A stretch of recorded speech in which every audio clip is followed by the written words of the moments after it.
The only one who can consistently and fully meet the needs of our own parts, those aspects of ourselves that might be wounded or fearful, is our true self. If we're looking for someone else to fulfill our needs for love, acceptance, or significance, we're setting ourselves up for disappointment. No one can do that for us, especially on a permanent basis. It's not fair to them, and it's not healthy for us. Sustainable love and connection come from a place where we love and accept ourselves first. It's about filling our own cup and letting our relationships complement rather than complete that fullness. Welcome to the Masculine Psychology Podcast, where we answer key questions in relationships, attraction, success, and fulfillment. Now, here's your host, world-renowned therapist and life coach, David Tian. Welcome to the Masculine Psychology Podcast. I'm David Tian, your host. And in this episode, we'll be digging into the fear of failure. Now, obviously, this is common, but why is it so important? Well, if you don't get a handle on your fear of failure, you're going to miss out on opportunities that will just slip through your fingers, potential that never gets fulfilled, and perhaps the toughest pill to swallow, you might never feel truly worthy of unconditional love. Without overcoming this fear, achieving a sense of significance, certainty, love, or connection will always seem just out of reach. And there's a prevalent myth about the best way to deal with this fear, which is to just barrel through it. Power through, right? This approach is flawed on two fronts. First, if you fail, you're just hammering home those same fears even more. It's like picking at a wound that never fully heals. On the other hand, if you succeed, you're actually still in danger. Why? Because it reinforces the destructive belief that your worthiness for love and connection hinges solely on your success. So stick around as we dissect this myth, unpack what's really going on with our internal narratives about failure, and provide you with actionable strategies to truly free yourself from the shackles of fear. By the end of this episode, you'll not only understand the detrimental impact of not confronting this fear properly, but you'll also have the tools to start making significant changes in the way that you perceive failure and success. Conquering your fear of failure isn't just about avoiding negative outcomes. It's about opening yourself up to a life where you feel worthy, truly worthy of love and connection, regardless of the highs and lows. All right, so let's dig deeper into understanding the roots of our fear of failure. This fear often sprouts from a ground of perfectionism. And where does this perfectionism stem from? It's usually rooted in a profound fear of not being worthy of love and connection. Using the IFS therapy model, that's the internal family systems therapy model, we can explore how different parts of ourselves contribute to these feelings. For those unfamiliar, IFS is a transformative and empathetic approach to psychotherapy, and it's an evidence-based practice. That is, it's been proven through multiple studies. IFS therapy recognizes the multiplicity of the mind. Simply put, it suggests that our psyche is made up of various parts, each with distinct roles, emotions, and viewpoints. In the context of the fear of failure, let's consider the parts that push us toward perfection. These parts are often trying to protect us. They believe that if we can just be perfect, then we won't be vulnerable to criticism or rejection. Then there are what are called the exiled parts. These are the aspects of ourselves that carry intense feelings of shame or pain. They often feel not good enough for love. And these painful feelings don't just pop up out of nowhere. They're usually conclusions that are drawn from painful childhood experiences. And then there's the true self. This is a central concept in IFS therapy.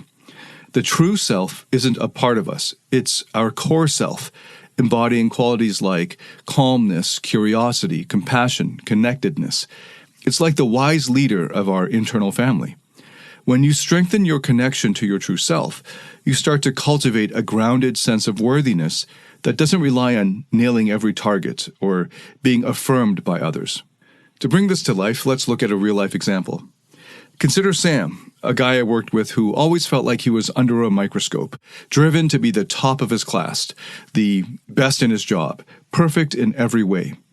During our sessions, we discovered that his relentless drive for perfection stemmed from his childhood, of course. Growing up, Sam's parents were emotionally distant, only showing approval when he achieved something notable. This pattern taught him a dangerous lesson. His worth was dependent on his achievements. Through the therapeutic process, we began identifying and speaking to different parts of Sam. We met his perfectionist part, always on edge, fearing failure. We also met the exiled part that held deep-seated shame, feeling inherently unworthy of love unless he was perfect.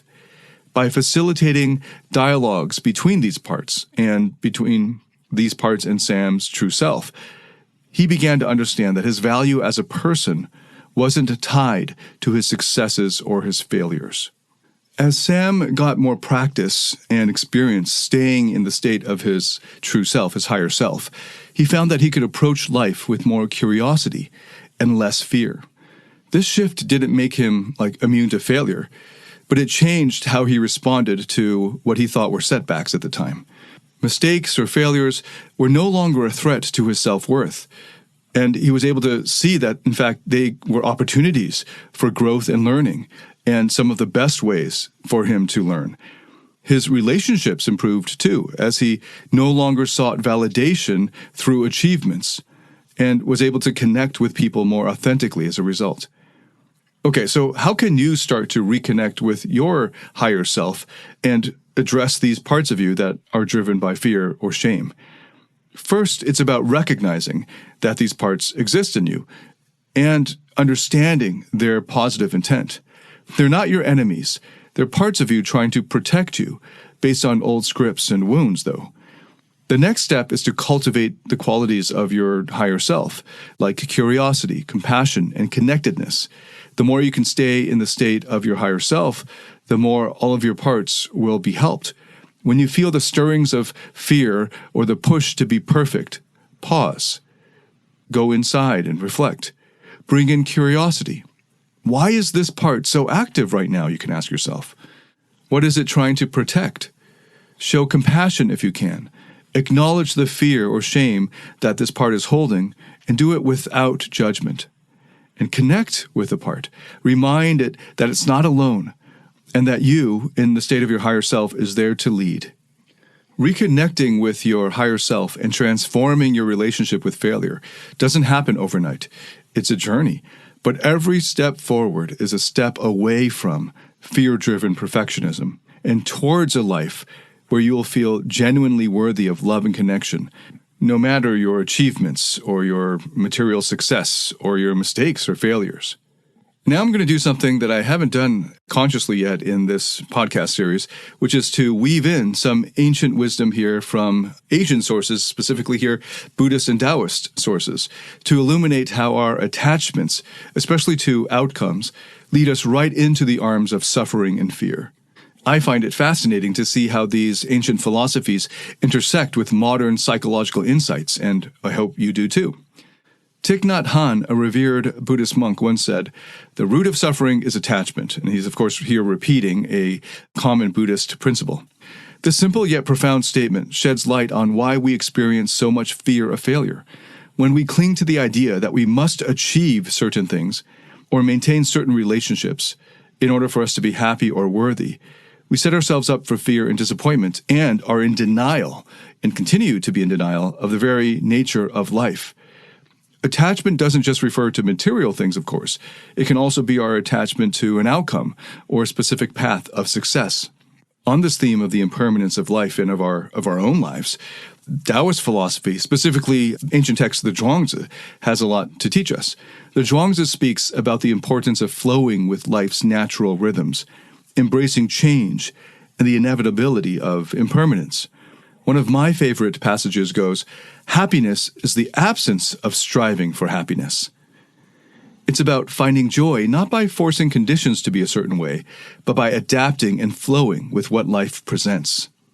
These teachings from the Zhuangzi perfectly encapsulate the ancient Taoist view that life is constantly changing, and suffering arises from our resistance to this natural flow. Imagine how liberating it would be if we could approach our fear of failure with this mindset. Instead of dreading change, we could embrace the possibility that comes with each new challenge or setback. Now, bringing back in the Buddhist perspective, the teacher Pema Chodron offers a powerful take on dealing with our inner turmoil.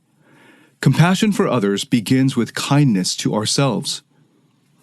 This teaching urges us to look inward for peace and fulfillment instead of seeking it through external achievements. This internal balance is crucial when we deal with fear of failure. By cultivating self-compassion, we allow ourselves to experience setbacks without harsh judgment, viewing them instead as opportunities to learn and grow. In fact, perhaps the best opportunities to learn and grow.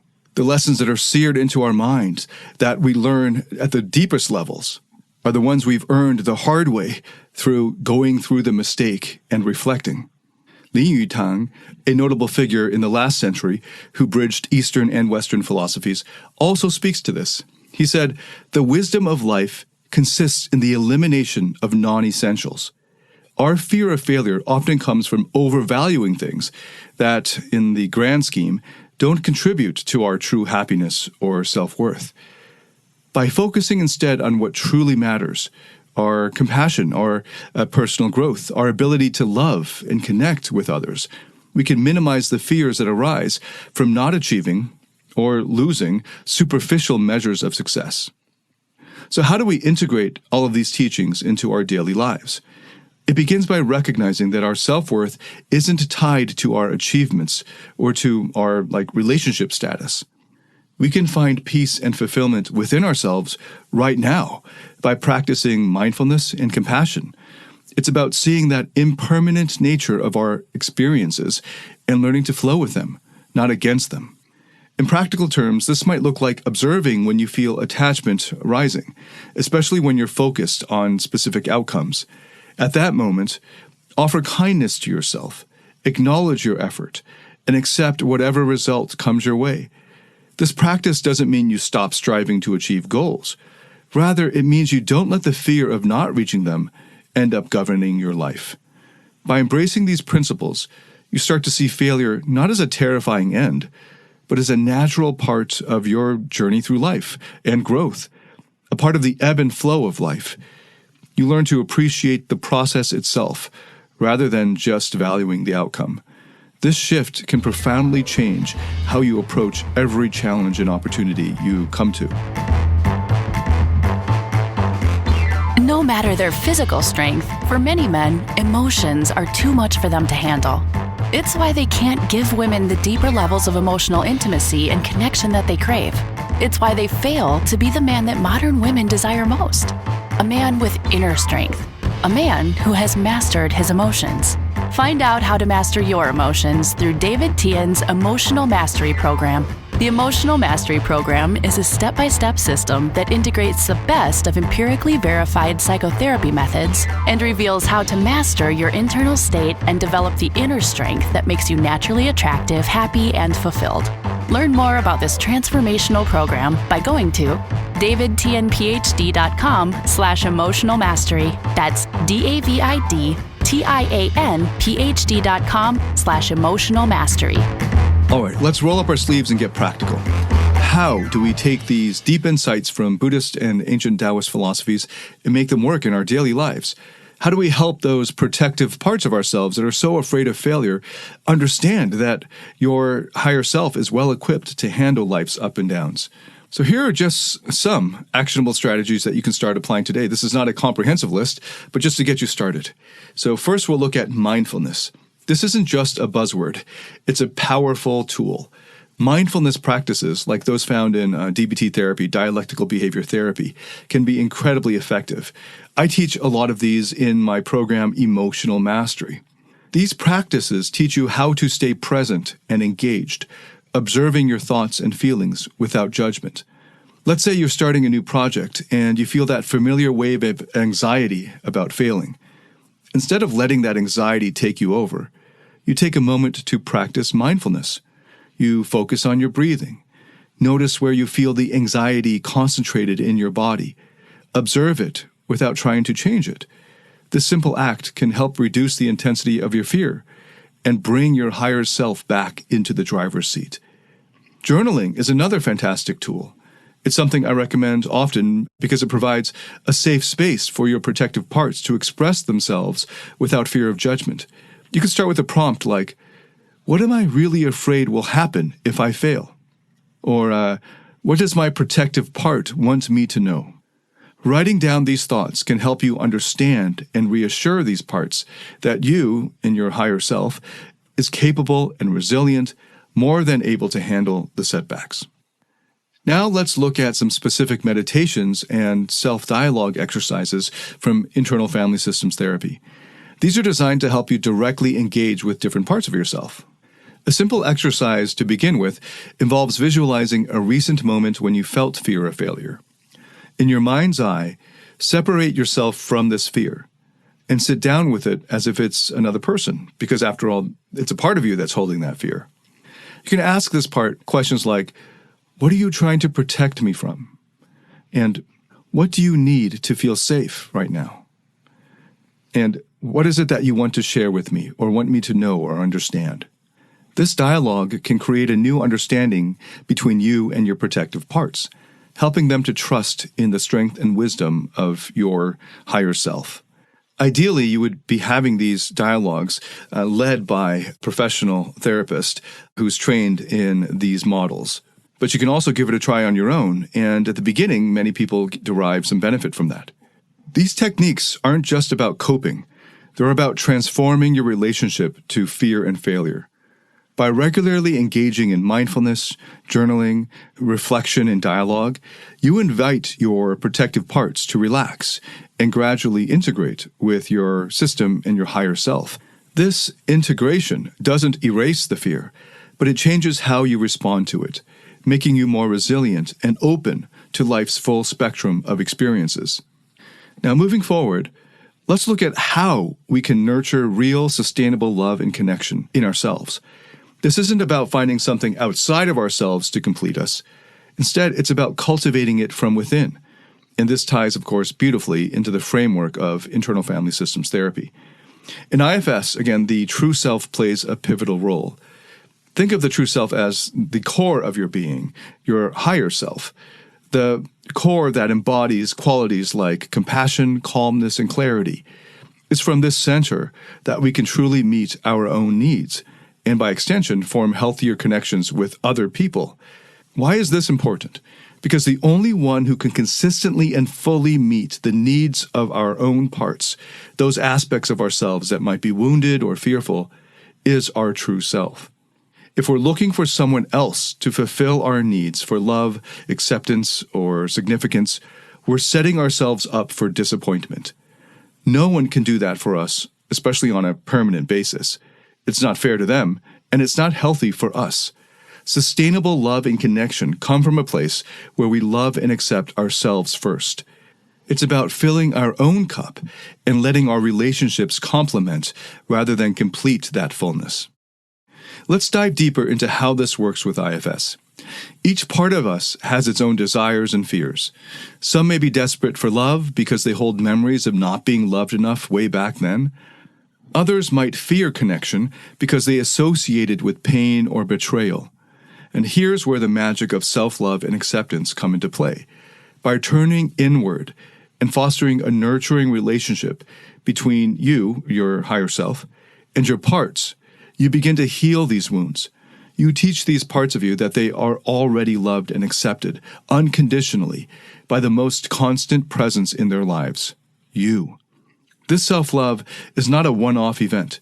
It's a journey, an ongoing process of engaging with yourself in a compassionate, accepting way.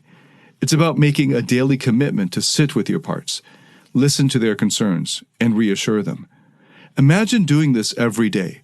How grounded and secure would you feel in your own skin? Now, when you interact with others, you're not driven then by a neediness or a lack that someone else needs to fill for you. Instead, you engage with them from a place of fullness. Your relationships then become healthier, more balanced, and genuinely connected because they're not burdened with the impossible task of keeping your emotional ship afloat. So here's a practical action that you can do each day. Spend a few minutes in meditation or quiet sitting reflection, checking in with the parts of yourself that you're aware of, especially the one that has the fear of failure. Ask these parts how they're feeling and what they need from you right now. Then, from the space or state of your higher self, respond to these parts with kindness and reassurance, with compassion, courage, and confidence. This feeling can prompt in you the state of radical self-acceptance and can ground in you self-love and prepare you to interact with other people in a more open and healthy way. The beauty of this approach is that it not only enhances your personal relationships, but more importantly, deepens your relationship with yourself. You become more self-aware, more resilient, and more capable of navigating life's natural ups and downs. And as you continue to practice self-love and radical self-acceptance, you'll find that the love and connection you experience with others become reflections of the love that you hold within you for your own parts.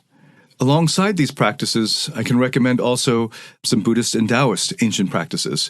And these are practices that have stood the test of time through thousands of years. Let's start with mindfulness breathing. This is a fundamental technique in Buddhist meditation. It's simple yet incredibly powerful. Here's how you do it. Sit comfortably, close your eyes, and focus solely on your breathing. Feel the air enter through your nostrils, filling your lungs, and then leave your body through your mouth, slowly leaving through your mouth.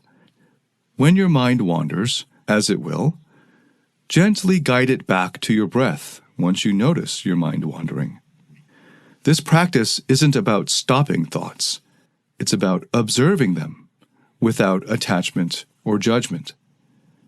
Doing this daily, even just for 5 minutes, reduces anxiety and centers your mind, helping you face potential failures with a calm and clear perspective.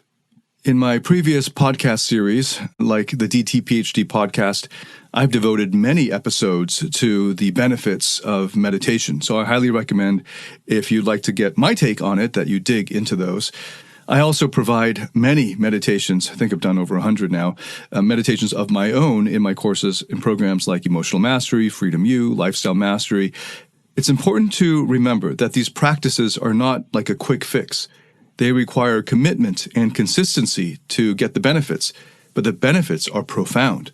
By cultivating a calm and resilient inner state, you not only improve your own life, but also enhance your interactions with others, leading to more meaningful and successful relationships, both personally and professionally. Now let's delve into some real stories, case studies of people who've navigated their fear of failure through the therapeutic processes of IFS therapy and Buddhist meditation or Taoist principles. Okay, take the story of Alex, for example. Alex was a high-flying tech entrepreneur whose identity was tightly wrapped around his business successes. However, the pressure to continuously perform at peak levels was crippling for him at the time that he came to me. When he found me, he was going through a particularly tough phase when it felt like his fear of failure was dictating his life. Through the therapeutic process, I was able to help Alex identify and communicate with his perfectionistic parts that were deeply entrenched in fear of failure.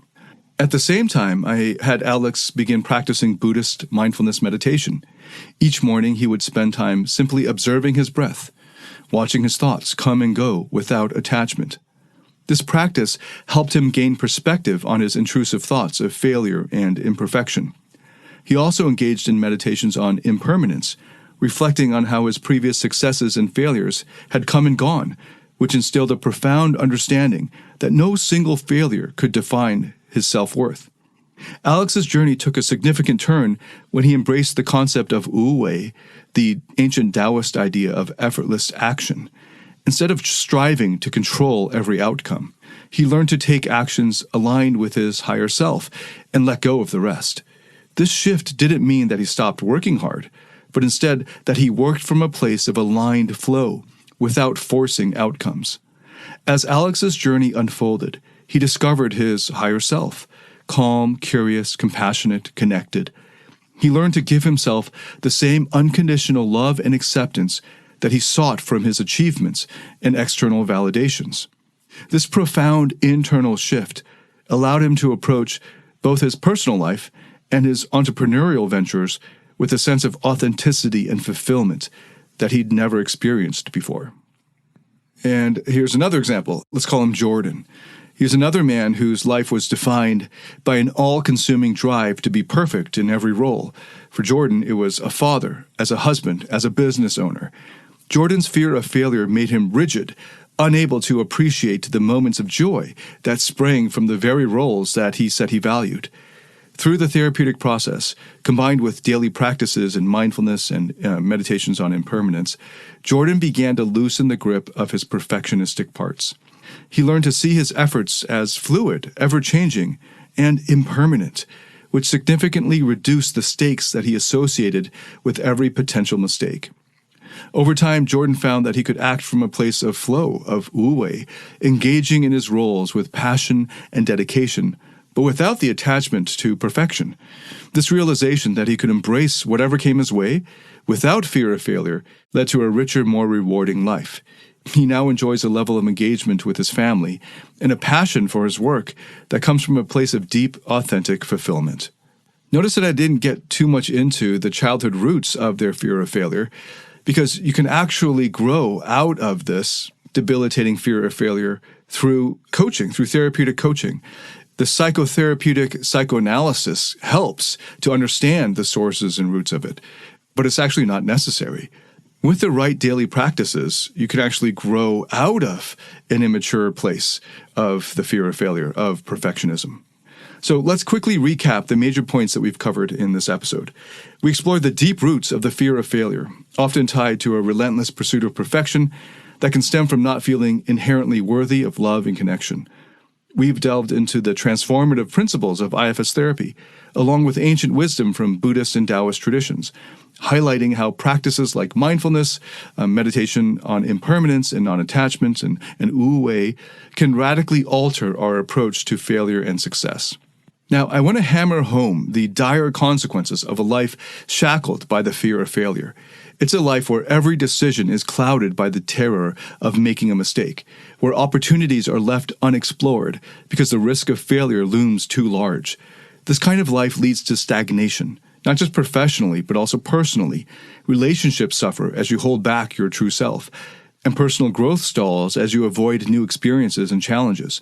Ultimately, living under the constant shadow of failure can mean never truly knowing the full extent of your capabilities or the depths of who you are, especially your resilience. On the flip side, picture a life liberated from the gripping fear of failure. This is a life where every setback is viewed as a stepping stone to greater understanding and mastery. It's a life where relationships are enriched because you engage authentically without the pretense of perfection. Professionally, it's a life where innovation and creativity can flourish because the fear of failure no longer holds you back. Embracing failure as a natural part of the growth process leads to a more adventurous, spontaneous, fulfilling life. Imagine moving through life with the confidence that comes from knowing that you can handle whatever comes your way, not because you'll never fail, but because you know that failure is just part of the journey, not the end of the road. This mindset doesn't just change how you approach goals, it transforms how you live every day, infusing your actions with a sense of purpose and freedom. So remember, the journey to overcoming the fear of failure isn't about never failing, it's about changing your relationship to failure. It's about recognizing that every failure has the potential to teach us, shape us, propel us forward. It's about building a life where your worth isn't measured by your success or failure, but by who you are and the love and connection that you can give to yourself, and more specifically, from your true self to the various parts of you. Thank you so much for listening. If this has helped you in any way, please share it with anyone else that you think could benefit from it. If you'd like to come on as a guest and do some coaching work with me, and we can feature some of that on the podcast, then write to support@auratransformation.org and let us know a bit about your background and what issues you'd like to focus on. And we'll see if we can hook up a time that the two of us can talk, and we can put some of that on the podcast. If you like this, then hit a like or hit a subscribe on whatever platform you're listening to this on. I look forward to welcoming you to the next episode. Until then, David Tian, signing out.